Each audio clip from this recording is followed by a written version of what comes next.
of the night, when the full moon is bright, comes a horseman known as Zorro. This bold renegade carves a Z with his blade, a Z that stands for Zorro. Zorro, the fox so cunning and free. Zorro, who makes the sign of the Z.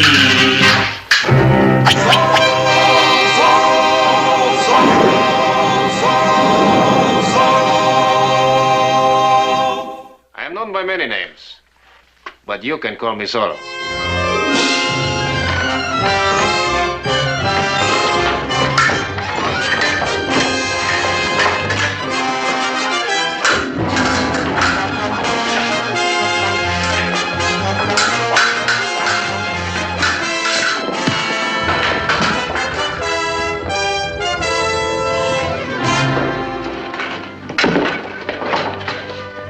Señor.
Ready on the firing line.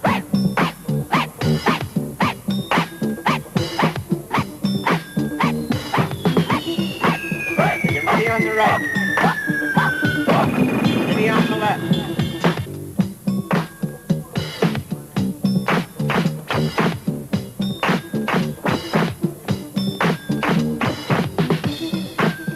You're ready on the right.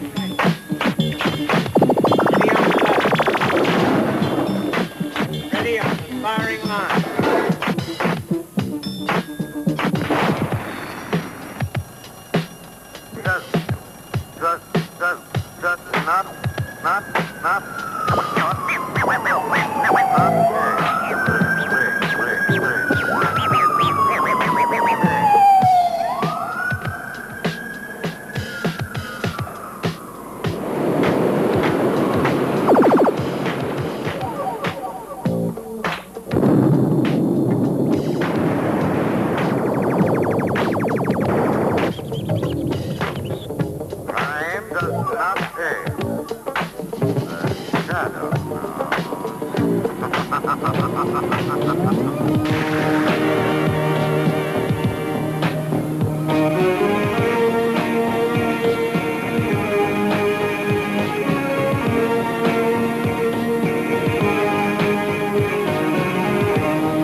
This recently. Okay. When I came to the country, the Zorro was a big thing on TV. Disney.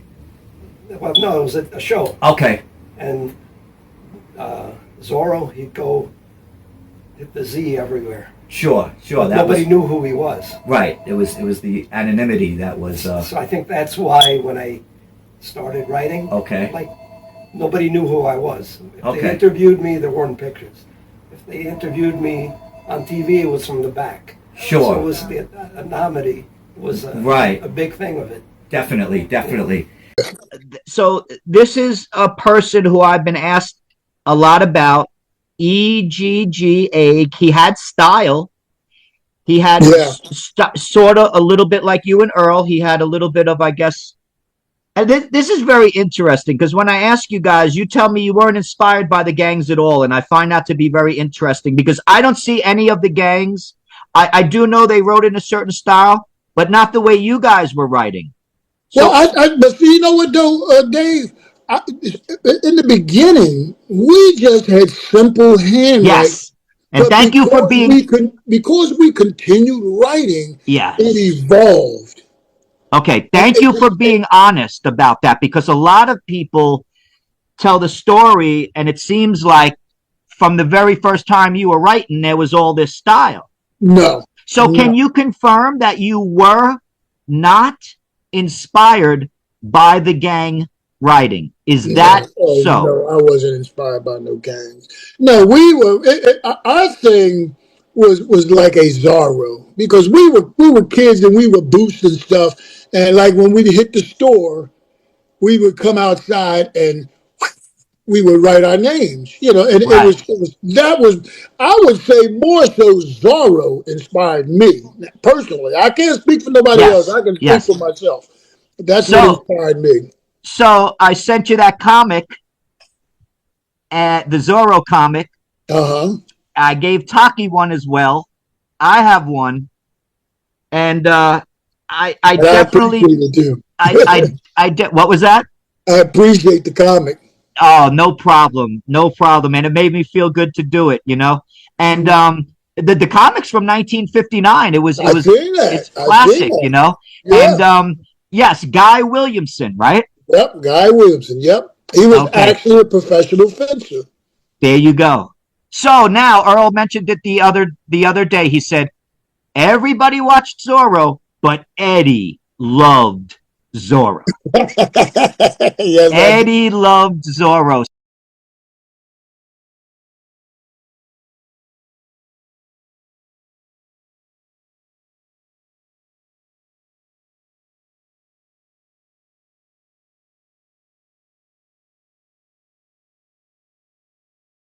Sculptors and painters that were friends of my dad.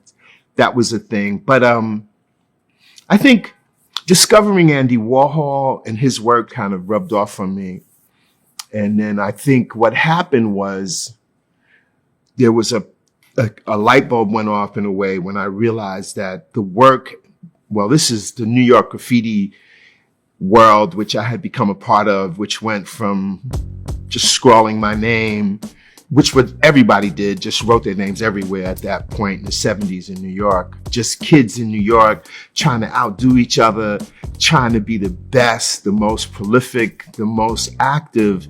It developed into a form of making art, like a form of making the letters really big and colorful and three-dimensional, and inspirations from comic books and from advertising and bright colors that popped all became an inspiration for what graffiti artists were doing. And at a point I realized I'm looking at art books and here's Andy Warhol's work, here's Roy Lichtenstein's work, here's Klaus Oldenburg's work, here's other pop artists that were inspired by similar things. I began to notice that we were inspired by comic books, advertising. And so at that point, something began to click in my head that we were doing something similar without any of this art history formal awareness. We just organically picked up and jumped into this following pop art, which had happened 10 or so years earlier, I should say. And all of that clicked for me in a really big way, that we were making art without realizing we were making art. And so I decided that I wanted to be an artist and work in that space. And then that became a mission to figure out how to make that happen. The idea was to take it to this next level outside of the trains, into galleries, if you will, into a more formal art space, and to also open the door so other folks like us could kind of come in and and become a part of it. I realized that it needed to kind of transition because skills and techniques had been developed just out of that competition. ways of using different cans and colors and ways of getting different size lines. There was a whole bunch of technical stuff that came out of this frenzy that, you know, guys growing up, becoming young men after doing it as teenagers, like, you know, we can't keep doing this. And I think there's a way we can move ourselves into the art world and get the attention of people that, you know, look at art and think about art. And another part of what I had an idea to do, like I said, I was thinking about film, was if we could create a movie, a narrative film, we could depict ourselves in the light and show who we really are as people, as opposed to the media generally painting us as like just wild, savage street urchins. And that became hip hop's first movie, a film called Wild Style. I met a guy named Charlie Ahearn, who was an underground filmmaker in New York. I pitched him this idea, and we right away decided to let's make this film. The idea we had was, look, let's use all the real people themselves to play the graffiti artists. Let's use the real graffiti writers, the real rappers, the DJs. So now in Wild Style, you have this early record of the people that really were out there creating this whole space of creativity under the radar of everybody. And this is the first inkling many people get to see, you know, Grandmaster Flash, Rocksteady Crew, Lady Pink. These are real prominent people that were actually doing this, that were featured in the film, which did really well, by the way. The film did well around the world. It helped show people, hey, this is what it is, and they followed suit. We're going to wrap up. We have a little bit more time, but I want to ask you about, you know, graffiti culture. And you started to talk about this. OK Harris, you mentioned Fashion Moda. How did you see or graffiti culture moving into the gallery world? Did you find it to be very natural? Did you find anything to be problematic? Because you were there when it started to happen. The problematic was the exploitation. That was the thing that was a problem. You know, a lot of guys were exploiting and, you know, selling stuff for cheap and whatnot. I was still like, okay, the problem that I saw with this was you're taking my culture, everything, you know, our thing, you're taking our thing and putting it public and, you know, going out there doing interviews and saying this is where we steal paint. Next thing you know, they're locking up the paint, they're fucking hiding the markers and whatnot. You know, and I said, damn, man, that's selling out, man. But, you know, then I started to understand that in order to keep this thing moving, you had to become part of it. You know, if you want to change the system, you got to become part of the systems. Because I was like very against, you know, all that other stuff, you know, the galleries and stuff. And I used to listen to Tracy, and Tracy used to say, yeah, watch it, man. You know, they will rob you blind or whatever, you know, and he instilled that in me and stuff. And I mean, I remember when the movie Wild Style came out, no disrespect to it or anything, but nobody came up to us, you know, to say, yo, can we use Wild Style? The only person that came up to me one time, and I put it together later on, was Zephyr in Central Park. He says, yo, can you tell Tracy to put me down with Wild Style? And I had no clue that they were making a movie, and that was the part of it, so it could be official. And I went up to Tracy, I went up to the Bronx, Morris Avenue, and I, yeah, yo, Mike, man, what's up, man? Yo, this is this dude, his name is Zephyr, and he didn't even know who he was. He was like, who's that? And I was like, yo, this cat, he gets up, man, you know, he's cool, right? And he goes, I said, he wants to be down with Wild Style. And he goes, does he have a gun? And I said, nah, bro, he ain't that kind of guy, man. He goes, F that, man. Then later on, Tracy, through what Tracy does, found out that they were making a movie, you know. Sure. And that's how we ended up, because let me tell you, we was a little bit disruptive about that and causing problems and stuff. Well, Tracy ended up suing Charlie Ahearn for it and everything. Yeah, and I remember running into Fab Five Freddy on Times Square. He was coming up, and we were going down the station and stuff, man. And he saw Tracy, and he got very nervous. And then he saw me, and he really got really nervous, because at that time also I had the Vamp Squad. You know, I was down with the Vamp Squad and was notorious for doing messed up things. And he got really nervous, and he tells Tracy, yeah, I was just going to your house. And I look at Mike, and Mike looks at me, and he's like, yeah, where do I live? Uptown, 168th Street. Yeah, where? In the West Side? West Side of what? Manhattan. You know, Mike was not there. Right. And it was just a funny thing, man. And no disrespect to Fab Five Freddy, because what Fab Five Freddy has done for the culture is amazing, and in all due respect, you know what I'm saying? But, you know, that was something that happened. But, you know, these are street times. These are street things. Yeah. And these are street Yeah. people. You're talking about outlaws. Yeah. But you're talking also about ownership. Exactly. You're talking about commercialization. Exactly. And things crossing over. Exactly. And money. And, Yeah. you know, and something that's underground. Going above ground, and who gets paid. Exactly. Right? Or you know, it's independent. It's different. But I get it. It's there's a tension there. Yep. Because everybody's hungry. Everybody's got to eat. Everybody wants something. Yeah. Everybody wants something.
And Wild Style is not a lettering, it's a way of life, and I invented it. The lettering they're talking about is mechanical lettering, like interlocking letters, which most of the people I hung out with did, so they thought that Wild Style was what it was. No, it's just the way of life that we live, like wild, with style. I was like untamed, but I had class. Wild Style, that's what it means.